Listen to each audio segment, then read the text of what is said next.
Bonjour tout le monde, bienvenue en Kanaki. Bon, on est dans un jardin kanak. Chez nous, on appelle ça plutôt les champs. Donc, je voulais vous montrer le premier bananier. C'est un bananier endémique. Hein.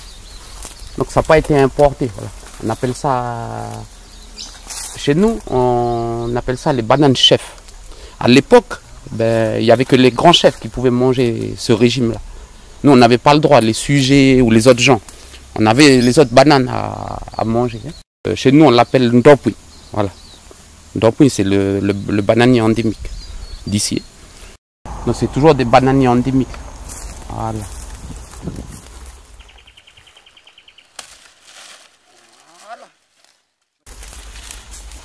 Ensuite, on va regarder les cannes à sucre. Ça, c'est une canne à sucre endémique. Regardez la canne à sucre, on dit qu'il y a un poil dessus. Donc, nous, on l'appelle ndemwara. Si on traduit en français, c'est la canne à sucre souris ou rat. C'est parce que le poil est comme le poil du rat ou du qu'il y a dessus. Hein. Là, ça colle aussi après. Ici, il n'y avait pas de brosse à dents. C'est ça nos brosses à dents. Il faut toujours marcher. Bon. Alors ici, on a des tarots d'eau. Donc cette période-là, les tarots d'eau, ça y est, ils sont... Il y a une période où ils arrivent à 2 mètres. Oh non, 1 mètre 50 par là. Et puis là, ils sont en train de rétrécir parce que le tubercule en bas, il est en train de se former. Là, on voit là, hein, autour de la terre. Regardez. Donc ça fait le tubercule, il est en bas, il est en train de grossir. Ah ouais.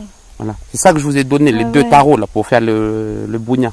Voilà. Et plus les feuilles sont petites. Petites, ça veut dire qu'en bas, ça y est, c'est la saison. Là, on voit que le sol, il est en train de se fêler, hein, se fissurer. Ben, c'est à cause des tubercules. Ils sont en train de, ils sont en dessous, ils sont en train de grossir, ouais.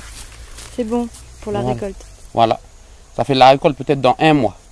Okay. Donc on débrousse, on arrache toute la mauvaise herbe et puis on regarde les tarots qui sont bons. Et puis ça y est. À table. À table. Un grand bougna là-bas chez Antoine et puis à table.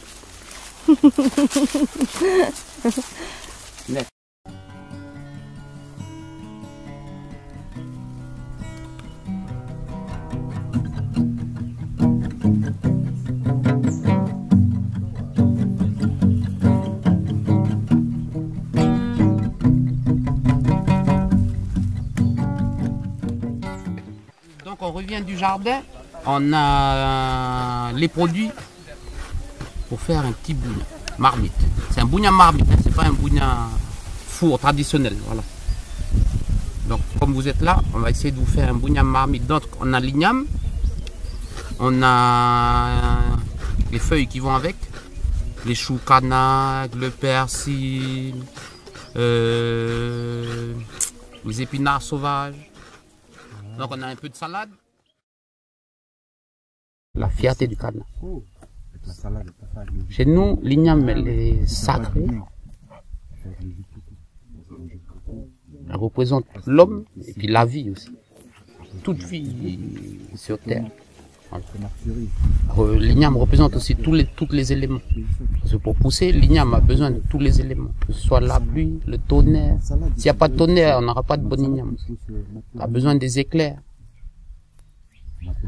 Et tous les ans, l'igname, c'est une tubercule qui a un cycle, voilà. Et c'est tous les ans. Donc si on plante cette année, on va récolter que l'année prochaine. Voilà.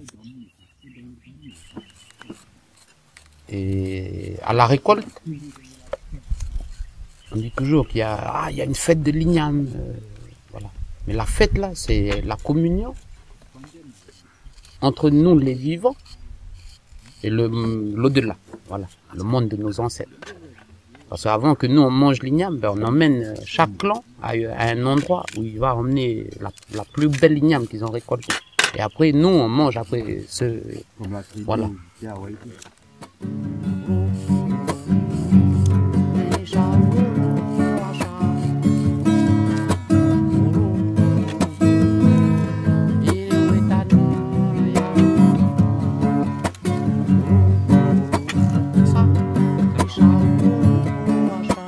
Là, on va mettre de la cendre pour le matin.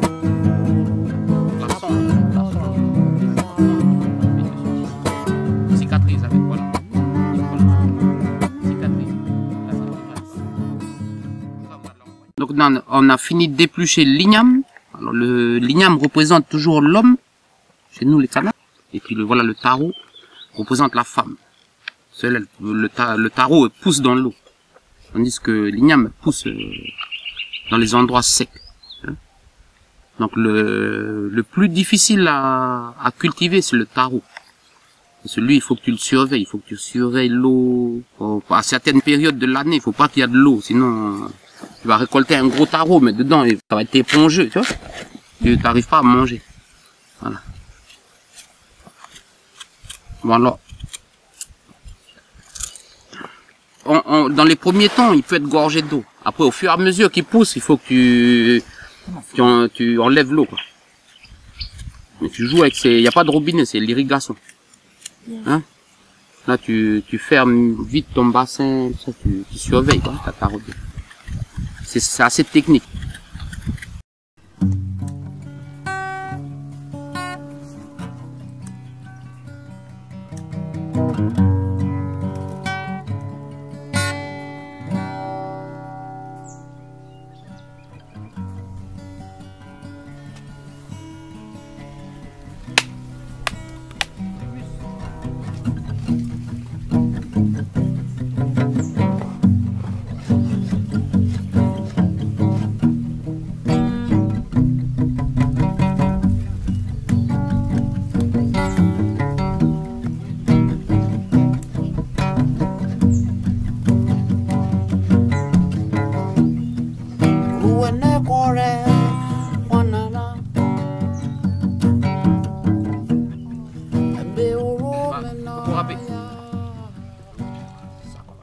J'ai mis un peu d'eau chaude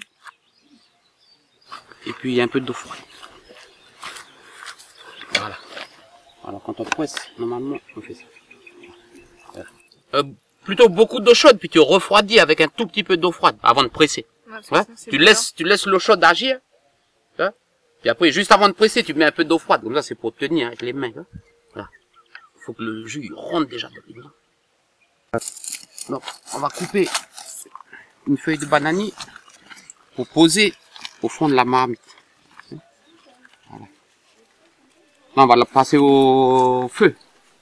On va passer à la flamme. Voilà. Ça, on va poser au fond de la marmite.